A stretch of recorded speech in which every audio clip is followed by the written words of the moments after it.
Pues, arratsaldeon, eskerrik asko, mila esker. Gracias de verdad, de corazón, a quienes ahora venís para poner el broche final a esto, a quienes os habéis quedado, a quienes todavía seguís ahí detrás de la pantalla, y gracias a la Fundación que me permite el honor y al mismo tiempo la responsabilidad de hacer este pequeño cierre, ¿no? Creo que lo de estos 2 días ha sido una nueva celebración o conmemoración, reivindicación del lema de nuestra fundación, que es el valor de la palabra. Llevamos 20 años haciéndolo, remarcando el valor de la palabra desde distintas perspectivas, desde distintos ámbitos, y hoy la palabra, el intercambio, el debate sigue siendo totalmente necesario. Es la única forma de reconocernos como personas, de establecer puentes. La palabra intercambiada nos permite escuchar al otro, que es, como decía Shlomo ayer, la única forma de poder ponerse en su piel, ¿no? Y quizá hoy sea más importante la palabra porque con las nuevas tecnologías de comunicación parece que facilita el intercambio, pero también lo obstaculiza, ¿no? Como decíamos, esos titulares de trazo grueso en temas tan, pues, sutiles y en los que hay que ser tan rigurosos como lo que hemos tratado esta vez, o esos mensajes cortos que se descontextualizan y que carecen de cualquier argumentación, pues no facilitan la comunicación. Bien, hablar, que es lo que hemos hecho aquí, bastante tiempo, dialogar, también permite reflexionar, y yo quería compartiros una idea, más que una idea, una imagen que me ha surgido estos días. Me surgió un poco ayer y aunque no es nada nuevo, pues no sé, la quería compartir. Porque Sara en la presentación habló del vínculo que el autor de un crimen, de un delito, crea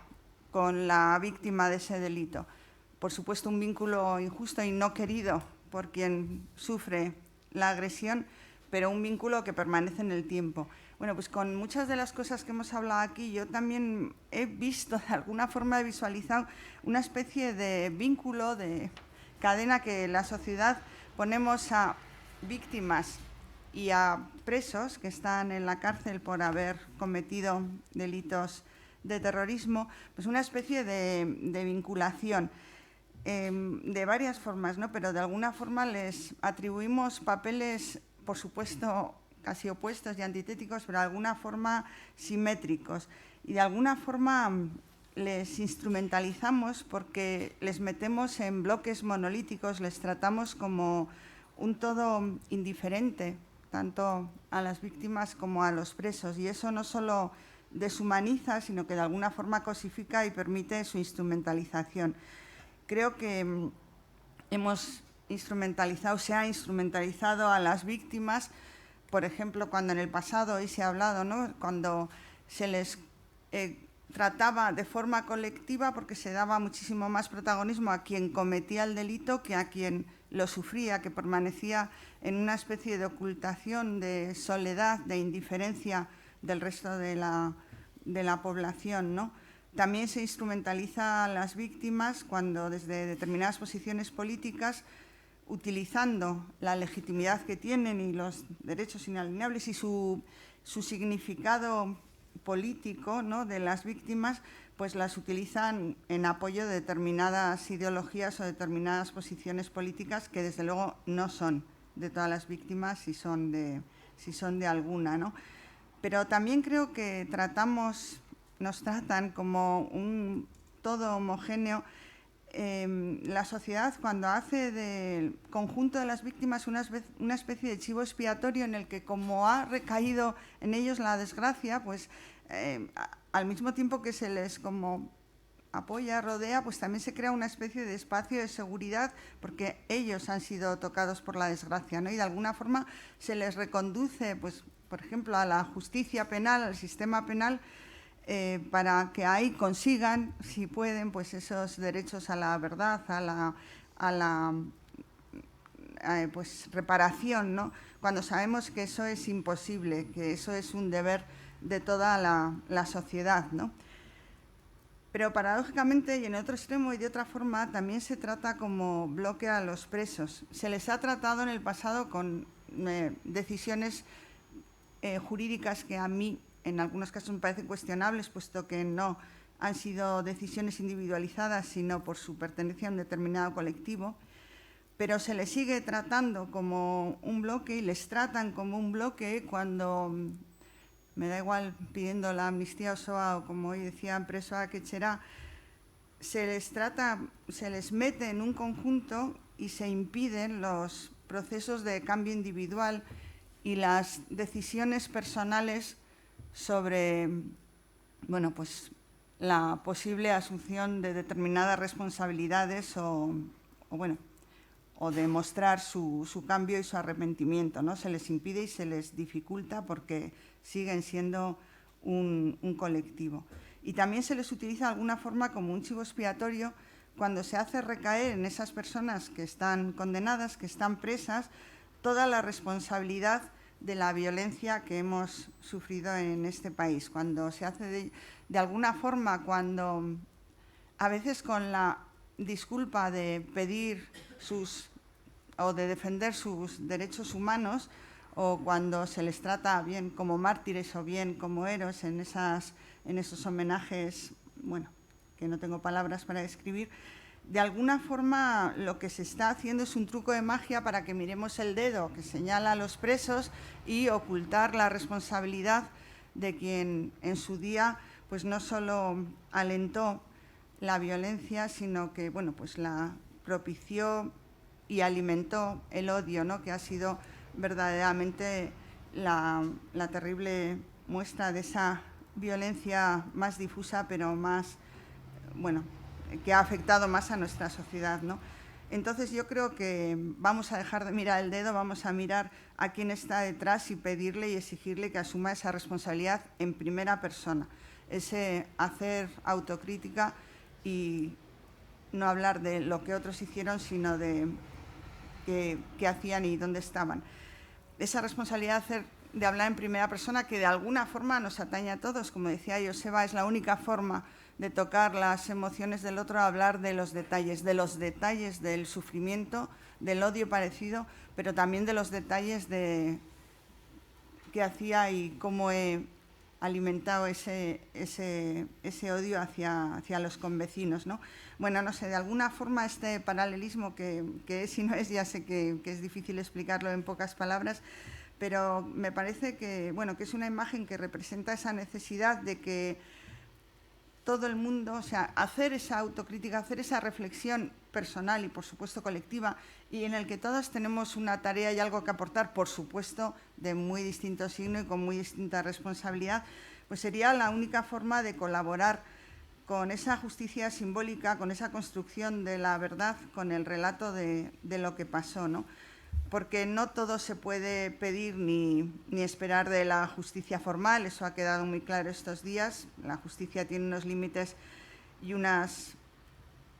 limitaciones muy claras, y entonces necesitamos construir otras formas de complementar desde lo social y lo político pues esa verdad, ¿no? Porque, como se ha dicho en una frase creo que bastante significativa, que los delitos prescriben, pero el derecho a la verdad no. Entonces, bueno, creo que es lo que hemos intentado con este seminario y no sé si hemos aportado un granito de arena, pues eso. Ahora Antonio, con su capacidad, yo creo que inconmensurable, va a sintetizar y a explicar un poco más los contenidos del seminario. Gracias, Antonio. Gracias, Miren, Eguerdión, buenos días. Y nada, haremos un resumen rapidísimo de lo que se ha dilucidado aquí en día y medio, ¿no? Primero, una cuestión importante, y es que frente a lo que suponemos habitualmente, el terrorismo acabó en el País Vasco comparativamente de la mejor manera posible. Quiero decir, la mayoría de los casos de terrorismo, ya no digamos de procesos de guerrilla o similar, que se prolongan a lo largo de 50 años, terminan precisamente en mecanismos convencionales, habituales y mayoritarios, esos que se sustancian en las 3 siglas DDR: desarme, desmovilización, reintegración. Y la consecuencia que ello tiene en el territorio de la justicia es una justicia transicional. La justicia transicional se caracteriza por el hecho de que, acudiendo al viejo axioma de Weber, el Estado reconoce que no es capaz de mantener el monopolio de la violencia legítima y, por lo tanto, tiene que acordar y establecer con la otra parte, en este caso sí que es lícito y razonable señalarlo de esa manera, tiene que establecer un mecanismo de justicia que, por definición, es poco legal y tiene mucho de injusto, pero es la manera de resolver la cuestión. El caso es que nosotros, en nuestro caso particular, lo resolvimos de esta manera y esto nos generó una situación concreta que no es muy habitual y mayoritaria. Por eso, en ese sentido, algunos de nuestros casos no tenemos demasiados lugares donde mirarnos, ¿eh? Por eso esta aparente sensación de un poco de orfandad, de ser algo un tanto inédito, ¿no?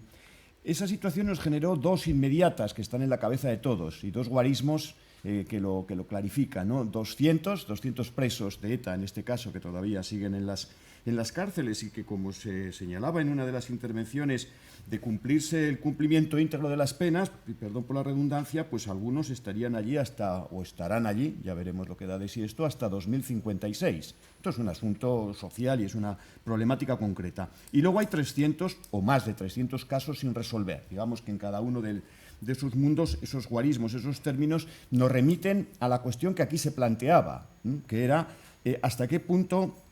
la justicia, y en concreto la justicia penal y la justicia, o el sistema penitenciario mejor, es capaz de atender adecuadamente, por un lado, la situación de los presos de ETA y, por otro lado, el derecho que les asiste a esas víctimas, a esas más de 300 casos, de tener una reparación en términos de verdad conocida. Y, sobre todo, preguntarnos qué es lo que puede dar de sí, cuáles son los límites y las posibilidades que tiene el aparato de la justicia, que es un poco lo que se ha dilucidado o lo que se ha visto aquí. En las exposiciones que se hicieron ya salía a las primeras de cambio otro de los axiomas clásicos, que es que en determinadas circunstancias la verdad y la justicia pueden tener puntos de incompatibilidad práctica. Es decir, que si queremos más de una cosa, es un poco como la manta de la cama, la manta pequeña de la cama, ¿no? Si te tapas los pies, no te tapas la cabeza y viceversa. Y este es un problema con el que ha tenido que lidiar la política, y la política real en todos y cada uno de los países o situaciones en las que se ha planteado esto.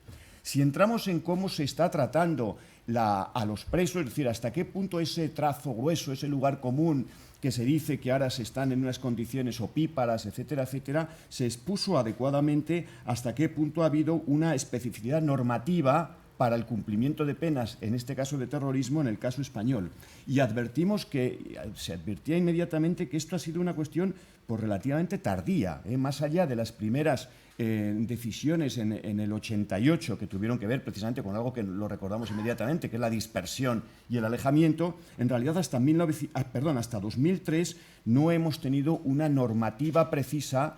o específica, vamos a decirlo así, compleja, sobre el cumplimiento de las penas por parte de delitos de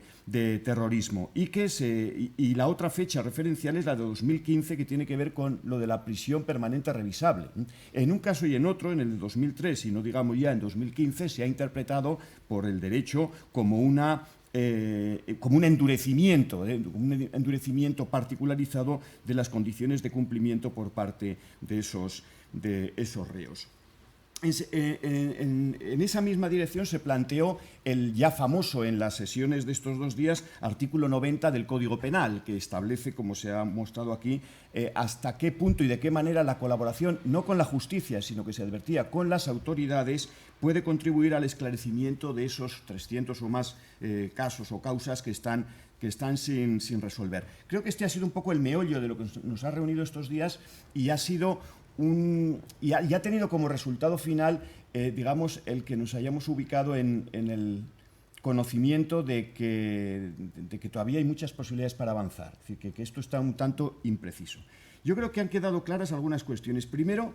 la incapacidad de la justicia manifestada hasta bien entrados los años 90,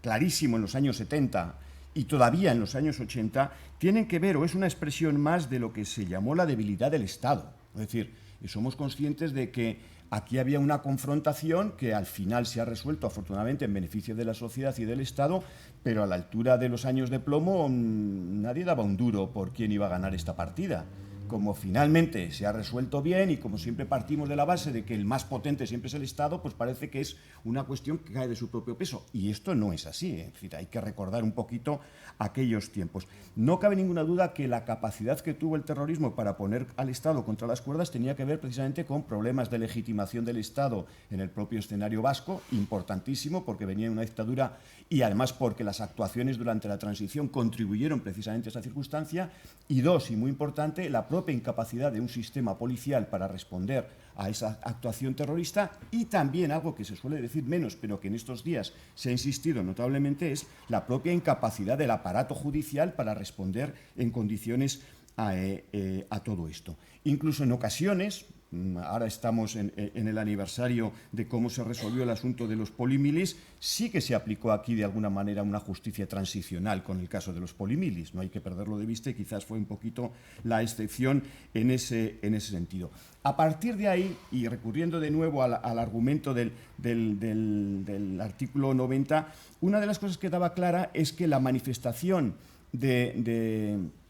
reconocimiento del daño y de la culpa, o la petición de perdón o el apartamiento,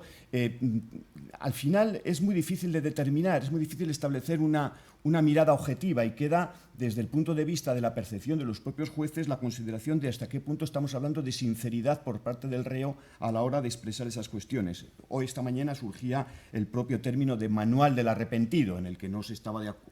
estaban de acuerdo en esa formulación y otros no, como expresión de hasta qué punto había como unas frases hechas que permitían, en este caso a los reos de ETA, presentarla para tratar de obtener algún tipo de ventajas o algún tipo de beneficios. Y a partir de ahí ha salido el tema de la verdad jurídica, ¿no? Hasta qué punto el procedimiento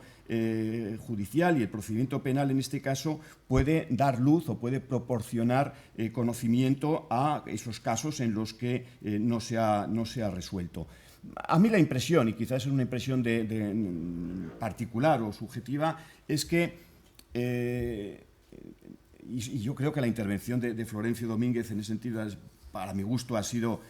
rotunda, es que las posibilidades de la justicia son las que son. Es decir, nosotros vivimos, por fortuna, en un sistema garantista, y por lo tanto no debemos remitir al territorio de la justicia lo que debe resolverse en el ágora social, es decir, en el territorio y en el espacio de la sociedad. Por lo que señalaba Florencio Domínguez, me ha parecido muy interesante algunos aspectos que han señalado, en el sentido de que de esos 300 o más casos sin resolver, uno, que ya se ha dicho más veces, pero se recuerda poco, somos comparativamente el país que menos casos tiene en esa circunstancia. Es decir, a veces nos fustigamos en exceso. Es muy importante, él lo ha señalado, que hay más casos de ETA que comparativamente del Grapo, y esto tiene que ver precisamente con las cuestiones de respaldo o de protección social. Es decir, vivíamos en la sociedad en que vivíamos, y tenía esa consecuencia. El control de la prescripción del delito por parte de los propios abogados de ETA, es decir, que sabían perfectamente en qué territorio se estaban moviendo, y una cuestión muy importante, un eje central, un factor fundamental en la explicación de la continuidad del terrorismo, que es la no colaboración internacional hasta muy tarde. En ese sentido, uno de los temas que estaba sobre la mesa, que quizás de los más conflictivos en el tratamiento, es el argumento de la lesa humanidad, la consideración de los crímenes de ETA como crímenes de lesa humanidad, y en ese sentido el hecho de que no prescriban en el tiempo, que esto es un argumento muy esencial. Bueno, pues Florencio ha trinchado el pollo por completo, porque nos ha llevado a la conclusión de que solamente se podría aplicar esto en 11 casos, y además de esos 11 casos solamente quedarían 2 sin resolver, con lo cual esto es un poco el parto de los montes, vamos a decirlo así. Es decir, estamos construyendo un edificio que en realidad no tiene mucho soporte, ¿no? Yo, en una pregunta que he hecho, y me recordaba la cuestión, he planteado hasta qué punto esta especie de fórmula o esta especie de promesa genérica que se hace a las víctimas de que estos son procedimientos con posibilidades, se parecen en exceso, o se parecen curiosamente, al artículo 3 de la reciente ley de memoria democrática, ¿no? Que tiene que ver en este caso con los crímenes de la dictadura, del franquismo, de la guerra civil, ¿no? Dice: todas las leyes del Estado español, incluida la ley de amnistía de octubre del 77, se interpretarán y aplicarán de conformidad con el derecho internacional convencional y consuetudinario, y en particular con el derecho internacional humanitario, según el cual los crímenes de guerra, de lesa humanidad, genocidio y tortura tienen la consideración de imprescriptibles y no amnistiables. Me da la impresión de que el destino final real de esta afirmación va a ser más o menos el destino final real de lo que hemos visto para el caso de las víctimas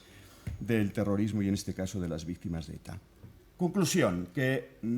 es muy importante que sepamos dónde nos movemos, es muy importante que sepamos cuáles son las reglas de juego, es muy importante que sepamos cuáles son esos límites y posibilidades de nuestro sistema jurídico a los efectos de lo que aquí le estamos planteando y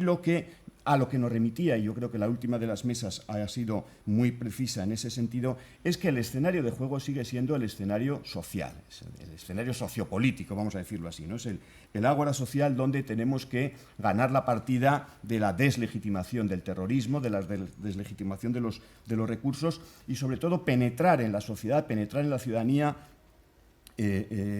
Joseba señalaba la importancia que tiene, por ejemplo, acentuar los detalles, señalar los detalles como un mecanismo empático para penetrar sobre todo en nuevas generaciones y constatar, consolidar argumentos como no debió ocurrir, es decir, el nunca más, ¿no? Conocer por qué ocurrieron las cosas, es decir, lo señalaba Kiko Tomás y Valiente, la puridad del relato, que esto es muy, muy, muy importante, y, por último, esa empatía con las víctimas, es decir, que las víctimas del terrorismo, en este caso, ganen la partida no solo en el terreno de la ley, no solo en el terreno de la justicia, sino también en el terreno de la sociedad. Hay una frase de un medio colega, en este caso, que decía que las víctimas del franquismo no estaban tan reconocidas jurídicamente, pero sí tenían un reconocimiento social, al revés que las víctimas del terrorismo, que tienen un buen respaldo de tipo jurídico, pero no tienen, por lo menos en Euskadi, tanto reconocimiento social. Esta segunda partida es la que tenemos que empeñarnos en ganar y, desde luego, hemos visto, hasta lo que se ha visto ayer y hoy, que la ley, o la justicia, mejor, no puede hacer aquello para lo que no esté dispuesta la sociedad. Todo esto que les cuento lo vamos a tratar de, en los próximos meses, embutir y colocar adecuadamente en una nueva monografía, un nuevo libro, para que el magnífico resultado de las sesiones del día y medio en que hoy nos hemos reunido pues puedan quedar en el tiempo y puedan también ser un producto para que lo use y lo haga utilidad por las personas que no han podido acompañarnos estos días, ¿no? Creo que, miren, lo decía y yo respaldo el asunto, tanto desde el Instituto como desde la Fundación, pues estamos muy contentos de, nuevamente, el que las preguntas contemporáneas que hemos hecho, es decir, muy bien situadas en el tiempo, hayan tenido hasta lo posible las respuestas. Aquí no siempre se puede tener las respuestas al 100%, pero hasta lo posible las respuestas, y salimos pues muy, muy satisfechos de lo que ha dado de sí este 20º ya simposio o seminario de la Fundación Fernando Buesa. Y como suelo terminar todos los años, pues les prometo que el año que viene no sabemos de qué hablaremos, pero sin duda será tan interesante por lo menos como en esta ocasión. O sea que aquí les espero y hasta entonces. Muchas gracias.